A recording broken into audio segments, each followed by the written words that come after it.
देखो हम लोग अभी तक थेल्स प्रमेय और थेल्स प्रमेय के विलोम को पढ़ चुके हैं। उसके बाद है उसके बाद उसके सारा क्वेश्चन को भी हम लोग सोल्व कर लिए हैं। उसके बाद है कि जो हमको आगे पढ़ना है उसमें जो है सिमिलरिटी के बारे में पढ़ना है, कि समरूपता के बारे में पढ़ना है, और तो उसको हम जानेंगे। और पहले ये देखेंगे कि समरूपता का प्रमेय को हम पहले सिद्ध करके देखेंगे कि क्या कहता है, उसके बाद हम इसके क्वेश्चंस को भी बनाएंगे। सबसे पहले देखो कह रहा है कि if in two triangles corresponding angles are equal, then their corresponding sides are in the same ratio and hence the two triangles are similar। कहने का अर्थ हुआ कि अगर दो त्रिभुज के संगत कोण बराबर हों तो उनकी संगत भुजाएं भी आपस में बराबर होती है। और संगत भुजाएं आपस में बराबर होती हैं तो आपको सिद्ध करके बताना है कि यह दोनों त्रिभुज क्या है, समरूप है। यही बात है। तो इसको हम सिद्ध करने के लिए सबसे पहले हम क्या करेंगे, एक मान लेंगे। देखो यहाँ पे कि माना कि ट्रायंगल एबीसी और ट्रायंगल डीएफ हमने ले लिया। ट्रायंगल एबीसी ऊपर दिख रहा है स्क्रीन पे, ट्रायंगल एबीसी और ट्रायंगल डीईएफ लिया, जिसमें दिया क्या गया है, एंगल ए बराबर एंगल डी। देखो यहाँ पे एंगल ए है वह एंगल डी के बराबर है, उसके बाद एंगल बी है वह एंगल ई के बराबर है, यह जो एंगल बी है वह एंगल ई के क्या है, बराबर है। उसके बाद एंगल सी है वह एंगल एफ के बराबर है, यह एंगल सी है यह एंगल एफ के बराबर है। इतना इसमें दिया गया है। हमको सिद्ध क्या करना है, हमको सिद्ध करना है, देखो इसमें जो दिया गया है क्या दिया गया है कि संगत कोण बराबर है। तो एंगल ए एंगल डी इसका मतलब संगत कोण है, एंगल बी एंगल ई के बराबर है संगत कोण से, एंगल सी और एंगल एफ बराबर है संगत कोण से, उसको बोलते हैं कॉरेस्पॉन्डिंग एंगल। तो हमको सिद्ध करना है कि ए बी बटा डी बराबर, देखो यहाँ पे ए बी बटा डी बराबर बी सी बटा ई एफ बराबर ए सी बटा डी एफ, मतलब जो भुजाएं हैं उनके अनुपात के क्या होती है, बराबर होती है। हम इसमें कुछ काम करेंगे और जो हम बताए थे कि थ्योरम को सिद्ध करने के लिए हम जो भी चीज करते हैं उसको हम लिख लेते हैं।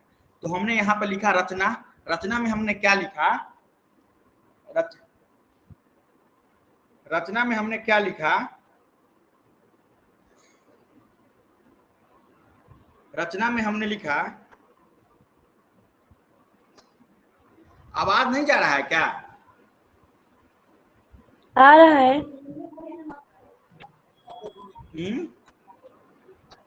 आ रहा है आवाज। देखो तो रचना में क्या हमने किया कि ए बी बराबर डी पी, देखो जितना बड़ा ए बी है, देखो यहाँ पे जितना बड़ा ए बी है उतना बराबर हम डीपी लेकर उसको काट दिए। मतलब जितना बड़ा ए बी है, इसलिए हमने यहाँ पे लिखे, हमने यहाँ पे लिखा कि ए बी बराबर डीपी, मतलब जितना ए बी है वह डीपी के क्या है, बराबर है, तथा ए सी जो है वह डी क्यू के बराबर है। यहाँ पे ए सी है वह डी क्यू के बराबर है। तो इस ए बी बराबर डी पी तथा ए सी बराबर डी क्यू हमने काटा।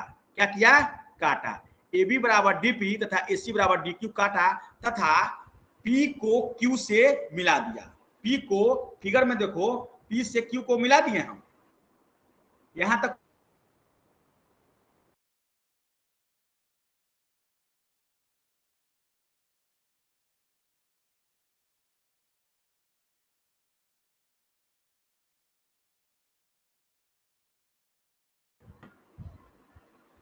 प्रमाण में हम देख रहे हैं कि ट्रायंगल एबीसी और ट्रायंगल डीपीक्यू में, यहां पे गौर करो, देखो ट्रायंगल एबीसी या ट्रायंगल एबीसी और ट्रायंगल डीपीक्यू में, देखो एक त्रिभुज ये है, एक त्रिभुज टोटल इसमें पूरा बड़का त्रिभुज है और एक छोटा सा त्रिभुज है।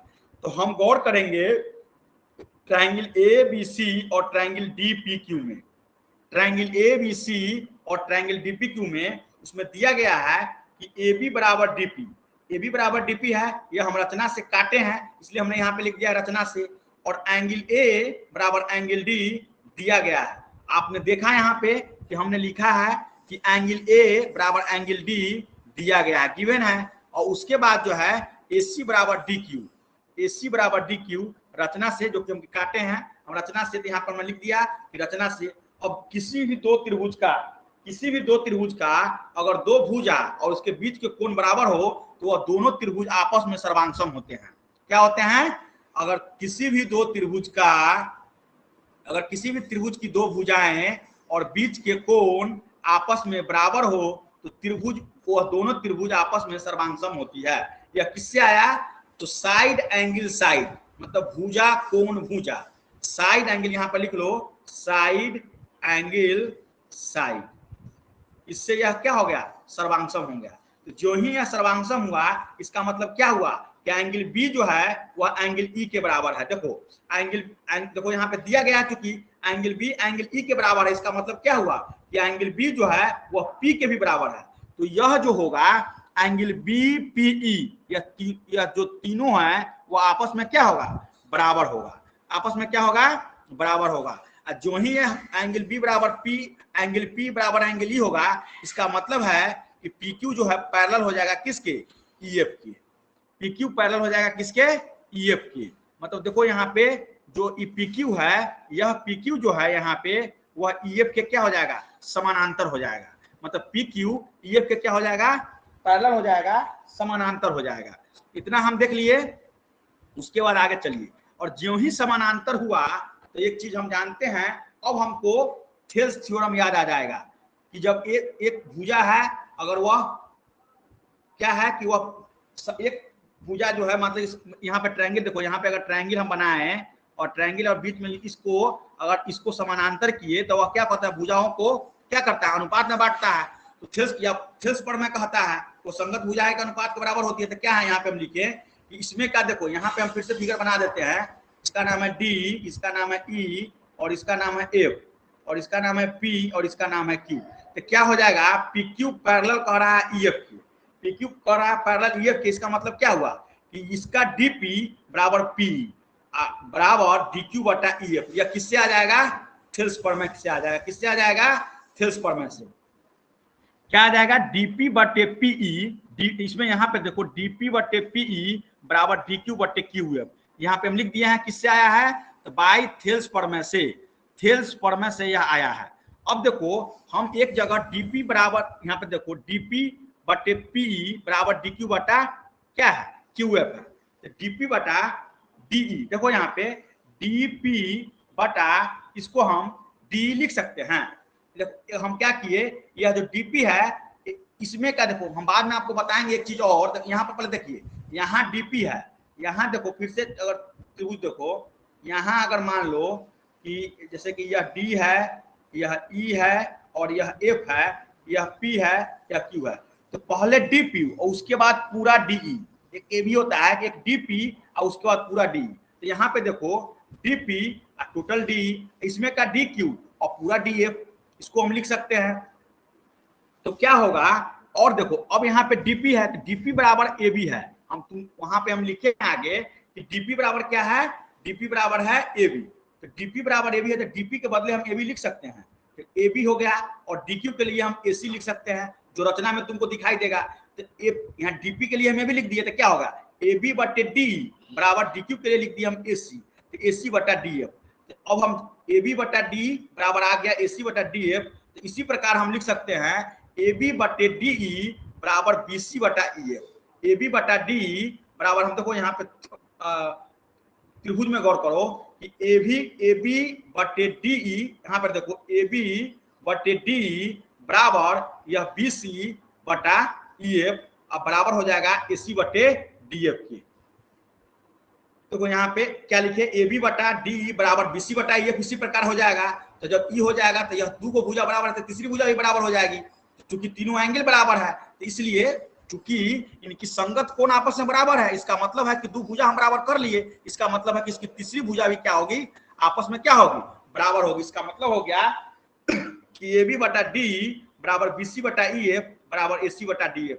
और जो ही ये इनकी समरूप होने का नियम क्या है? कि उनकी संगत कोण आपस में बराबर हो और संगत भुजाएं आपस में क्या हो? समानुपातिक हो या बराबर हो। तो यहाँ पे हमने लिख लिया कि ट्रायंगल ए बी सी समरूप ट्रायंगल डी ई एफ के। यह किससे आया? तो यह आया एंगल एंगल एंगल, मतलब कोण कोण समरूपता के नियम से। इतना बात सबको समझ में आ गया?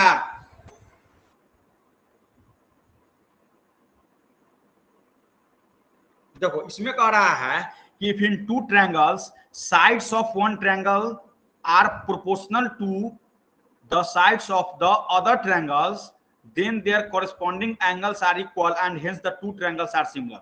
मतलब इसमें कह रहा है कि उसमें आप क्या सिद्ध किए थे कि अगर जिसकी संगत, इसमें अगर दो त्रिभुजों में अगर संगत कोण आपस में बराबर है तो आप हमको सिद्ध करके दिखाइए कि उनकी संगत भुजाएं भी आपस में क्या होती है, बराबर होती है। इसमें यह कह रहा है कि संगत भुजाएं आपस में बराबर है और तुमको संगत कोण आपस में बराबर करके बताना है, और तब तुमको बताना है कि दोनों त्रिभुज आपस में क्या है, समरूप है। क्या है, दोनों त्रिभुज आपस में क्या है, समरूप है। दोनों त्रिभुज आपस में क्या है, समरूप है। तो इसके लिए हम सबसे पहले क्या करेंगे, इसके लिए हम दो त्रिभुज बनाएंगे। यहाँ पे हमने बना दिया कि माना कि ट्रायंगल ABC और ट्रायंगल DEF है, जिसमें AB बटे DE बराबर BC बटे EF बराबर AC बटे DF। इतना क्या है, दिया गया है। क्या है, इतना दिया गया है। इतना दिया गया है। हमें सिद्ध क्या करना है, हमें सिद्ध करना है कि देखो E एंगल, जो E एंगल है वह इसके बराबर है, E एंगल जो है वह इसके बराबर होगा, और E एंगल जो है वह किसके बराबर होगा, इसके बराबर होगा। यह तुमको सिद्ध करके क्या करना है, एंगल A एंगल D के बराबर, एंगल B एंगल E के बराबर, और एंगल C एंगल F के बराबर है। यह हमको साबित करके दिखाना है। तो हम फिर वही करेंगे। सबसे पहले हम क्या करेंगे, रचना करेंगे, और रचना में क्या करेंगे, AB बराबर DP। फिर वही करेंगे जो उसमें काम किए थे। जितना बड़ा AB है उतना बड़ा हम DP काट लेंगे, तथा जितना बड़ा AC है उतना बड़ा हम DQ काट लेंगे, तथा P से Q को क्या करेंगे, मिला देंगे। P से देखो यहाँ पे P से Q को क्या किए, हम मिला दिए। AB के बराबर DP को काटे, और AC के बराबर किसको काटे, DQ को काटे। अब है प्रमाण। प्रमाण में क्या है, चूंकि दिया गया क्या है कि AB बटे DE बराबर AC बटे DF। हालांकि दिया हुआ है तीनों भुजा बराबर, लेकिन हम लिख रहे हैं सिर्फ AB बटे DE बराबर AC बटे DF, इतना हम लिखे। और उसके बाद जो है यहां देखो कि AB के लिए हम DP लिख सकते हैं और AC के लिए हम DQ लिख सकते हैं। तो DP बटे DE बराबर DQ बटे DF। जो ही DP बटे DE और बराबर DQ बटे DF होगा, इसका मतलब है उस त्रिभुज में जो PQ, देखो यहाँ पर अगर त्रिभुज हम बना देते हैं, तुमको यहाँ पर देख लो, यहाँ पर ऊपर बना, यहाँ पे बना देते हैं। इसका नाम D है, इसका नाम E है, और इसका नाम F है, इसका P है, इसका Q है। क्या आया है, देखो यहाँ पे DP बटे टोटल DE और DQ बटा टोटल DF। इसका मतलब है कि यह जो PQ है वह EF के क्या होगा, PQ पैरेलल हो जाएगा EF के। PQ जो है वह समानांतर हो जाएगा EF के। भाई किससे होगा, तो थेल्स कन्वर्जन थ्योरम, थेल्स प्रमेय के विलोम से PQ समानांतर EF हो जाएगा। PQ समानांतर क्या हो जाएगा, EF हो जाएगा। तो जो ही PQ समानांतर EF होगा, इसका मतलब है कि यहाँ पे देखो एंगल जो P है वह एंगल E के बराबर होगा, और एंगल जो Q है वह एंगल F के बराबर होगा। तो जो ही दोनों बराबर हो गया, इसका मतलब है कि देखो अब दो त्रिभुज में अगर तुम गौर करेगा कि DPQ और DEF में, इसी में देखो एक त्रिभुज ही है और दूसरा का त्रिभुज पूरा है। तो ट्रायंगल DPQ और ट्रायंगल DEF में अगर गौर करेगा तो क्या दो कोण अगर बराबर है, तो इसका मतलब है कि तीसरा कोण आपस में क्या होगा, बराबर होगा। तो एंगल A बराबर है, सॉरी एंगल D बराबर क्या होगा, एंगल D दोनों में है। तो यहाँ पे एक लाइन लिख सकते हैं, एंगल D बराबर एंगल D उभयनिष्ठ है। क्या है, उभयनिष्ठ है, मतलब दोनों में है, मतलब कॉमन है। क्या है, कॉमन है। एक लाइन यहाँ पर मन है तो लिख सकते हैं। तो एंगल P एंगल E के बराबर हो गया, और एंगल Q एंगल F के बराबर हो गया। इसका मतलब है कि किसी भी त्रिभुज के अगर तीनों संगत कोण आपस में बराबर हो, इसका मतलब क्या है, वह त्रिभुज क्या है, समरूप है। क्या है, समरूप है, सिमिलर है। तो जो ही सिमिलर हुआ, यहाँ पे देखो DP बटे DE, इसका DP इसके DE के बराबर, और इसका DQ इसका DF के EF के बराबर है, और DQ जो है DF के बराबर, और PQ जो है वह EF के बराबर हो जाएगा। इसका PQ इसका EF के बराबर, और इसका जो DQ है वो हो जाएगा DF के बराबर हो जाएगा। अब ये बराबर हो गया। अब वहां पर रचना में देखो, रचना से हम क्या किए थे, DP बराबर हम क्या काटे थे, AB काटे थे। तो DP के लिए हम AB लिख सकते हैं। तो DP के लिए हमने एक AB लिख दिया, और जो है DQ के लिए हम AC लिख दिए और DF लिख दिए, और ये PQ बटा EF है, इसको हम इधर ले आए और इसको हम मान लिए समीकरण 2। जब समीकरण 1 और समीकरण 2 से तुम गौर करोगे, यहाँ पे इसको समीकरण देखो, यहाँ पे जो दिया गया था इसको हम समीकरण 1 माने थे और नीचे आ गया समीकरण 2।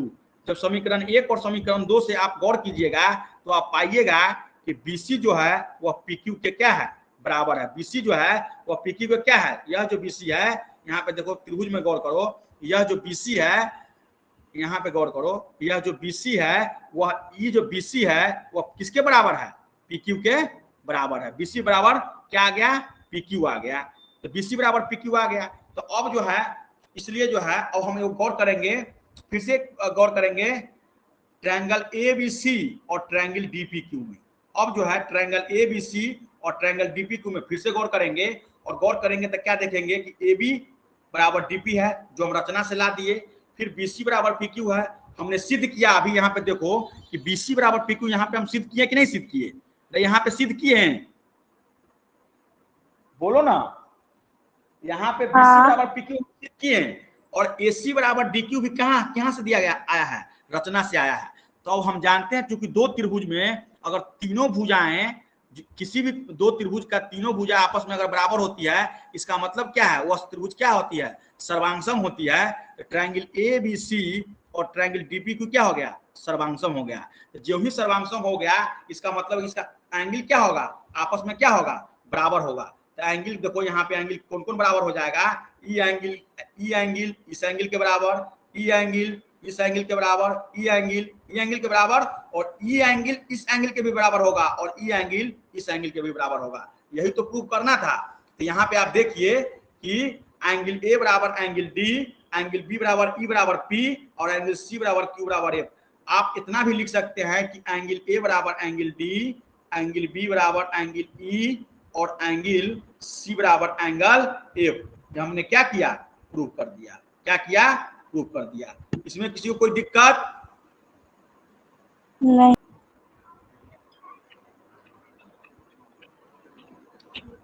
देखो इसमें कह रहा है इफ वन एंगल, देखो यहाँ पे, if one angle of a triangle is equal to one angle of the other triangle and the sides including these angles are proportional, then the two triangles are similar।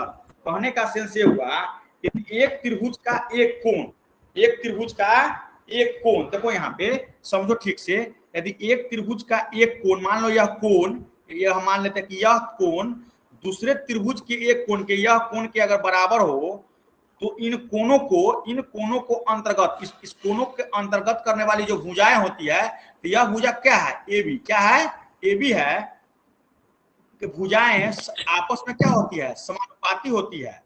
मतलब AB जो है वह DP के क्या हो जाएगा, समानुपाती हो जाएगा। AB जो है वह DP कहते हैं, D के क्या हो जाएगा, समानुपाती हो जाएगा। तो AB बटा क्या हो जाएगा, AB बटा D हो जाएगा। और AC, यह जो है AC, यह जो है AC वह किसके बराबर हो जाएगा, DF के बराबर हो जाएगा। किसके बराबर हो जाएगा, DF के बराबर हो जाएगा।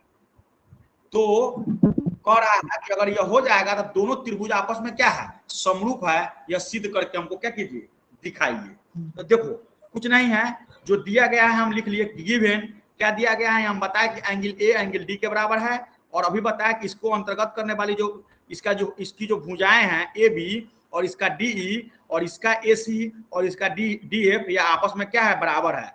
तो ए बी बटा डी बराबर ए सी बटा डी एफ हो जाएगा, बराबर हो जाएगा। ए बी बटा डी बराबर ए सी बटा क्या हो जाएगा, डी एफ बराबर हो जाएगा। क्या हो जाएगा, ए बी बटा डी बराबर हो जाएगा ए सी बटे डी एफ के बराबर हो जाएगा। इतना तक दिया गया है, हम उसको लिख लिए।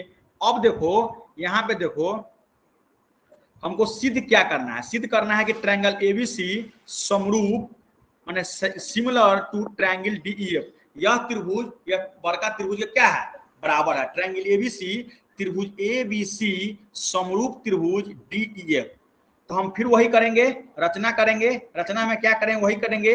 जितना बराबर ए बी होगा उतना बराबर डीपी को हम ले लेंगे, और जितना बराबर ए सी होगा उतना बराबर हम क्या लेंगे, डी क्यू ले लेंगे, तथा पी से क्यू को क्या करेंगे, पी से क्यू को मिला देंगे। यह इतना बात तो तीनों देखो, इतना बात, इतना काम तो हम लगभग सभी तीनों थ्योरम में कर रहे हैं कि नहीं कर रहे हैं, इतना तो कर रहे हैं।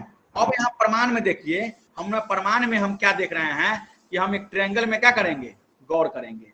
ट्रायंगल में गौर क्या कर रहे हैं कि ट्रायंगल एबीसी और ट्रायंगल डीपीक्यू में देखो, अभी ट्रायंगल एबीसी यह है और ट्रायंगल डीपीक्यू क्या है, यह है।